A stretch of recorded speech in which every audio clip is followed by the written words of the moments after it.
प्रिय विद्यार्थियों, बी विभाग तृतीय प्रथम प्रश्न पत्र प्रारंभिक समष्टि आर्थिक सिद्धांत में हम राजकोषीय नीति का अध्ययन कर रहे हैं। इसी क्रम में प्रस्तुत वीडियो में हम भारत में राजकोषीय नीति का अध्ययन करेंगे। स्वतंत्रता के साथ ही सरकार ने आर्थिक नियोजन के माध्यम से आर्थिक विकास का मार्ग अपनाया है। स्वतंत्रता प्राप्ति से पूर्व भारतीय राजकोषीय नीति ब्रिटिश सरकार की औपनिवेशिक नीति से संचालित होती थी और उसके अंतर्गत 1920 तथा 1930 के दशकों में सरकार की कुल आय एवं व्यय काफ़ी थोड़ी ही मात्रा में थे। द्वितीय विश्व युद्ध में दोनों में काफ़ी वृद्धि हुई, विशेषकर रक्षा संबंधी व्यय में, और उसके बाद कठिनाइयाँ आईं, मंदी आई, आर्थिक मंदी, युद्धकालीन और युद्धोत्तर मुद्रास्फीति आई और सरकार ने राजकोषीय नीति के माध्यम से इन समस्याओं के समाधान की कोई कोशिश नहीं की, क्योंकि तब सरकार न्यूनतम हस्तक्षेप की नीति पर चलती थी। और उसके बाद जैसा आपको पता है, केन्स ने सबसे पहले राजकोषीय नीति के महत्व को प्रतिपादित किया और 1950 के दशक से ही सही अर्थ में राजकोषीय नीति का उपयोग विश्व में शुरू हुआ और इसलिए 1950 से 1975 का जो 25 साल का समय है उसे केन्स का युग या एज ऑफ केन्स कहा जाता है। भारत में 1950 के दशक के प्रारंभ में 1951 में प्रथम पंचवर्षीय योजना प्रारंभ की गई और इस तरह से राजकोषीय नीति को वित्तीय साधन जुटाने, साधनों के आवंटन, आर्थिक स्थिरता तथा सामाजिक न्याय को प्राप्त करने का प्रमुख साधन माना गया। कब से? 1950 के दशक से।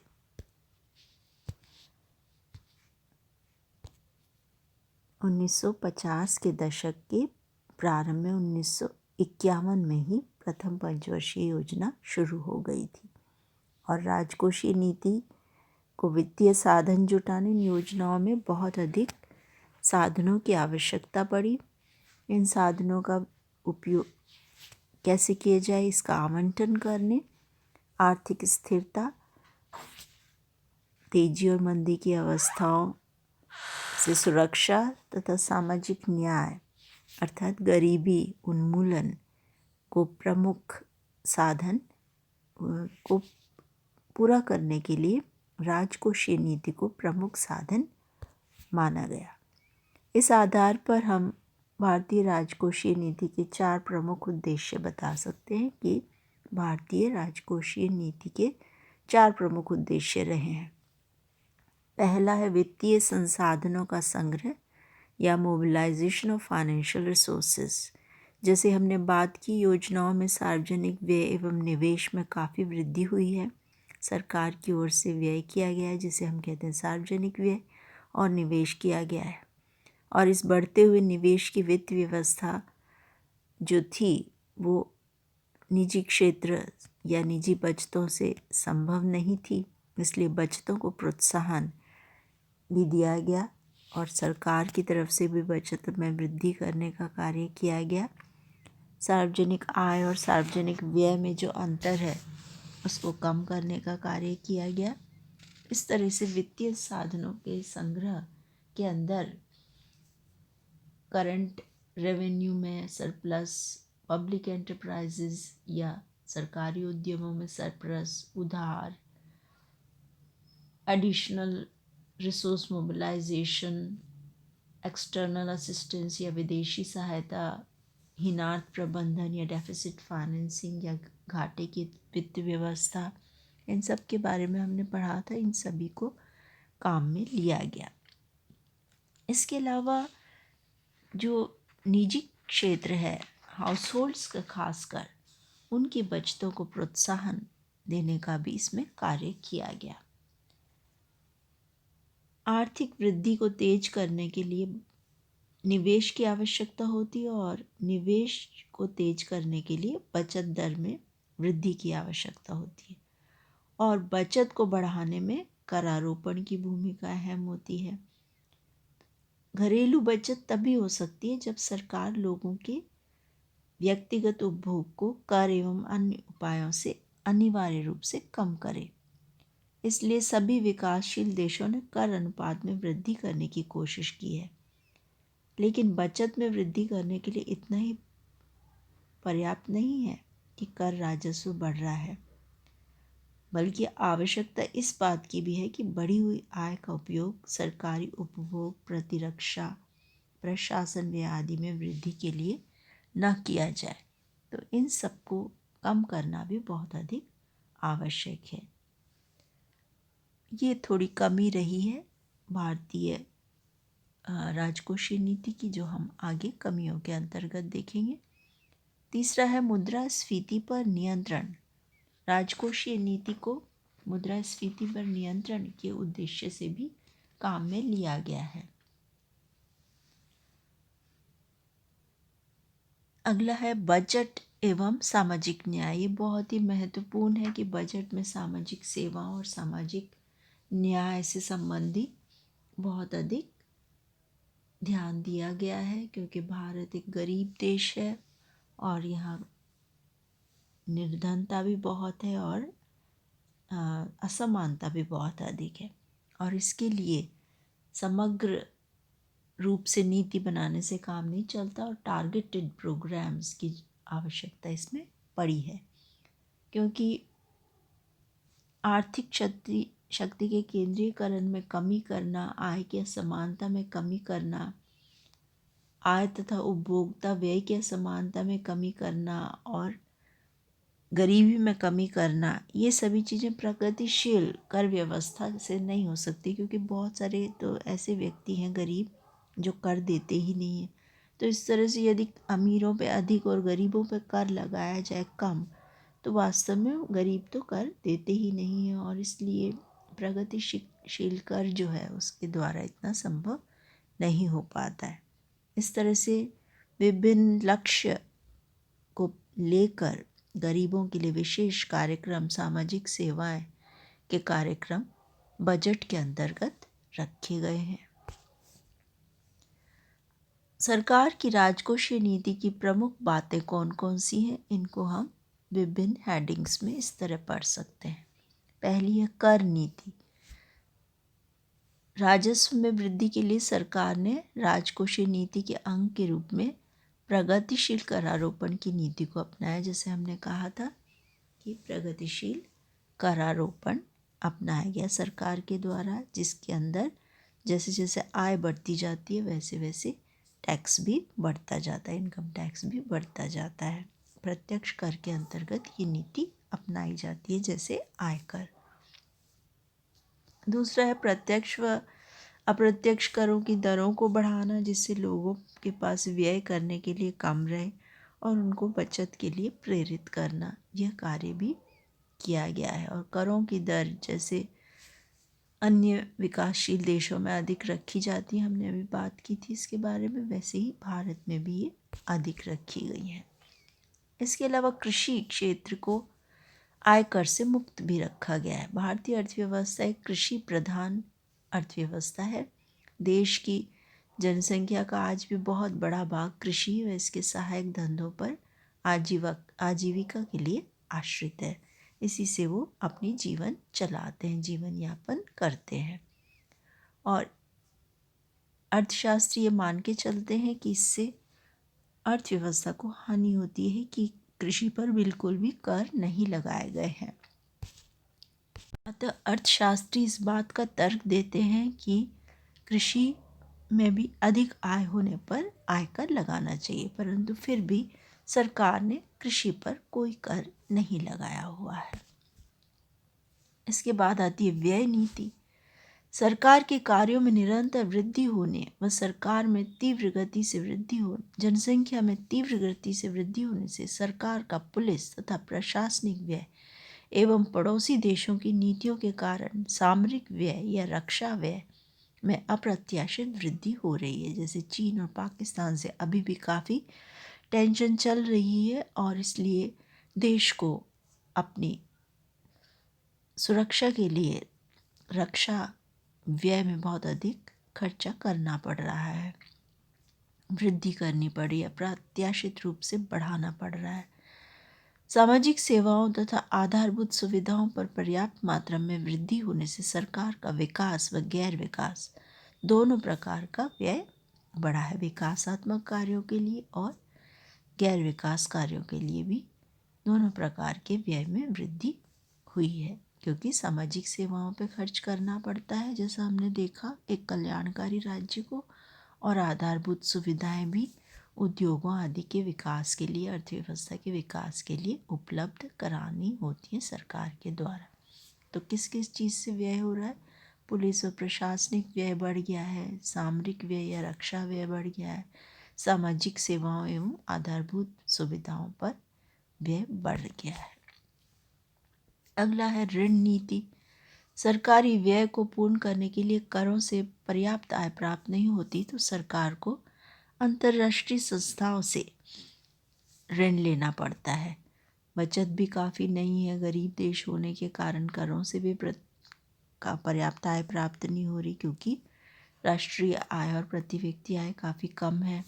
तो सरकार को बाह्य ऋण लेना पड़ता है अंतर्राष्ट्रीय संस्थाओं जैसे विश्व बैंक, अंतर्राष्ट्रीय विकास बैंक, अंतर्राष्ट्रीय वित्त निगम आदि के अलावा संपन्न देशों जैसे अमेरिका, इंग्लैंड, रूस, जर्मनी, जापान आदि से भी ऋण लेना पड़ रहा है।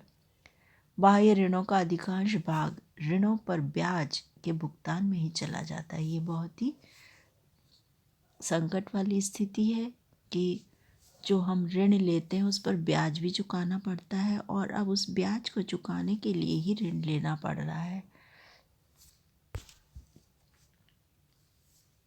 इससे जाहिर होता है कि भारतीय राजकोषीय नीति में कुछ कमियां तो नहीं हैं, जिसकी वजह से हम इन कठिनाइयों से अभी तक जूझ रहे हैं। तो अब हम देखते हैं भारतीय राजकोषीय नीति की प्रमुख कमियां। पहला है प्रशासनिक व्ययों में भारी वृद्धि। जैसे हमने देखा था कि सरकार का कार्यक्षेत्र बढ़ रहा है तो उसके साथ ही प्रशासनिक व्ययों में भी भारी वृद्धि हो रही है। दूसरा है बढ़ता हुआ बजटीय घाटा। सरकार अपने व्यय की पूर्ति के लिए आय तथा व्यय में जो अंतर है उसको पूरा करने के लिए नोट छापती है और हिनार्थ प्रबंधन का सहारा लेती है, घाटे का बजट बनाती है। तो ये बढ़ता हुआ बजटीय घाटा जो है वो भी एक चिंता का विषय है। अनुचित आर्थिक सहायता अनुदान। कई बार सरकार अनुचित रूप से आर्थिक सहायता व अनुदान देती है, क्योंकि प्रजातांत्रिक देश के अंदर काफ़ी नीतियाँ इस प्रकार की बनानी पड़ती हैं जिससे कि लोगों में असंतोष व्याप्त नहीं हो। अगला है करों का अधिक भार। जैसे हमने बात की थी अन्य विकासशील देशों की तरह ही भारत में भी करों का भार काफ़ी अधिक है। आय कम होने की वजह से बहुत ही कम लोग कर के दायरे में आते हैं, और जो दायरे में आते हैं उनको अधिक मात्रा में इसीलिए कर चुकाना पड़ता है, क्योंकि गरीबों के लिए सामाजिक सेवाओं पर काफ़ी व्यय सरकार को करना पड़ता है। इसके बाद और ज़्यादा चिंता का विषय प्रशासनिक भ्रष्टाचार। बहुत सारा व्यय सरकार का प्रशासनिक भ्रष्टाचार की वजह से वेस्ट चला जाता है। जितने कार्य होने चाहिए उस व्यय में उतने कार्य नहीं हो पाते हैं। इसमें बहुत अधिक वेस्ट हो जाता है राजस्व। कर चोरी की समस्या। इसके अतिरिक्त करों की दर अधिक होने से लोगों में चोरी करने का रुझान होता है, कर की चोरी करने का रुझान होता है, और वे अपनी पूरी आय नहीं प्रकट करते हैं और छिपाते हैं अपनी आय को, और इस प्रकार से कर चोरी करते हैं। इसी तरह से दुकानदार इत्यादि बिल्स नहीं देते हैं और इस प्रकार से कर चोरी करने का प्रयास करते हैं। प्रत्यक्ष करों का अधिक बोझ। जहां अप्रत्यक्ष कर सभी पर लगते हैं, बराबर बराबर गरीब और अमीर दोनों पर लगते हैं, और इस तरह से गरीबों की कम आय पर भी उन्हें बराबर देने पड़ते हैं, जैसे जीएसटी वगैरह, तो वो अधिक बोझ पड़ता है उनका, परंतु प्रत्यक्ष कर जो होते हैं वे अमीर देते हैं और इसलिए अधिक दर उसकी रखी गई है, क्योंकि अमीरों की संख्या काफ़ी कम है, तो इसलिए उसका बोझ अधिक है। मिडिल क्लास के ऊपर भी काफ़ी बोझ पड़ता है प्रत्यक्ष करों का, जैसे आयकर का बोझ, जबकि वे भी मुश्किल से ही अपना रोज़मर्रा की आवश्यकताओं को पूरी करना, अपना जीवन यापन करना, अपने बच्चों की शिक्षा, चिकित्सा, परिवार की, इन सब पे व्यय करने के लिए उनके पास भी काफ़ी संसाधन नहीं होते हैं। तो इस तरह से प्रत्यक्ष करों का अधिक बोझ है। अगला है हीनार्थ प्रबंधन द्वारा बजट घाटे को पूर्ण करने की प्रवृत्ति। जैसा हमने देखा था, घाटे का बजट बनाने की प्रवृत्ति रहती है और इसको पूरा करने के लिए नोट छापने या हीनार्थ प्रबंधन का सहायता लिया जाता है, जिसके कारण मुद्रास्फीति में वृद्धि होती है। अब हम देखते हैं कि भारतीय राजकोषीय नीति में सुधार हेतु कौन कौन से सुझाव दिए जाते हैं। पहला सुझाव दिया जाता है विदेशी विनिमय का विवेकपूर्ण उपयोग। जैसा हमने देखा था कि सरकार विदेशी सरकारों और संस्थाओं, अंतर्राष्ट्रीय संस्थाओं से ऋण व सहायता प्राप्त करती है और उसके बदले में उसको ब्याज चुकाना पड़ता है, और काफ़ी मात्रा में जो अब वो ले रही है विदेशी सहायता, वो ब्याज चुकाने में ही खर्च हो जाती है। इसलिए सरकार को बहुत सोच समझ के ही विदेशी ऋण लेना चाहिए और उसका विवेकपूर्ण उपयोग करना चाहिए। सिर्फ ऐसी परियोजनाओं के लिए ही ये लेना चाहिए ऋण, जिससे कि देश में उत्पादन की क्षमता बढ़े, रोजगार बढ़े, बचत व निवेश की मात्रा बढ़े और आर्थिक विकास तथा गरीबी बेरोजगारी का निवारण हो सके। अगला है प्रशासनिक व्ययों में कमी। सरकार को प्रशासनिक व्ययों में कमी करनी चाहिए। केंद्रीय सरकार हो, चाहे राज्य सरकार हो, चाहे लोकल गवर्नमेंट्स हो, स्थानीय सरकारें, उनको दुर्लभ वित्तीय संसाधन जो है देश के, उनको अनावश्यक मदों पर खर्च नहीं करना चाहिए। इसके अलावा मुद्रा प्रसार पर प्रभावी नियंत्रण करने की आवश्यकता है। अर्थव्यवस्था में मुद्रास्फीति विशेषकर खाद्य पदार्थों में, फलों में, सब्जियों में बढ़ रही है, औद्योगिक मशीनरी के अंदर, पूंजीगत वस्तुओं के अंदर बढ़ रही है, और इसके कारण क्या होता है, एक ओर तो विकास बाधित हो रहा है और दूसरी ओर आवश्यक सब वस्तुएं की, खाद्य पदार्थों की कीमतें बढ़ने से गरीबों पर अधिक प्रभाव पड़ता है, और गरीबों का करीब 60% हिस्सा जो होता है आय का, वह खाद्य पदार्थों पर ही खर्च हो जाता है। तो जब इनकी कीमतें बढ़ती हैं तो आर्थिक असमानता में वृद्धि होती है, और सरकार को प्रभावी राजकोषीय नीति व मौद्रिक नीति का समन्वय करके मुद्रास्फीति पर नियंत्रण करने का प्रयास करना चाहिए। अगला है ग्रामीण व श्रम प्रधान उद्योगों को प्रोत्साहित करना। श्रम प्रधान उद्योग क्या होते हैं, जिसमें अधिक मात्रा में श्रम का उपयोग किया जाता है। ग्रामीण क्षेत्रों में अक्सर श्रम प्रधान उद्योग पाए जाते हैं, क्योंकि उसमें मशीनरी का बहुत कम उपयोग होता है, इसलिए रोजगार अधिक से अधिक लोगों को मिल जाता है।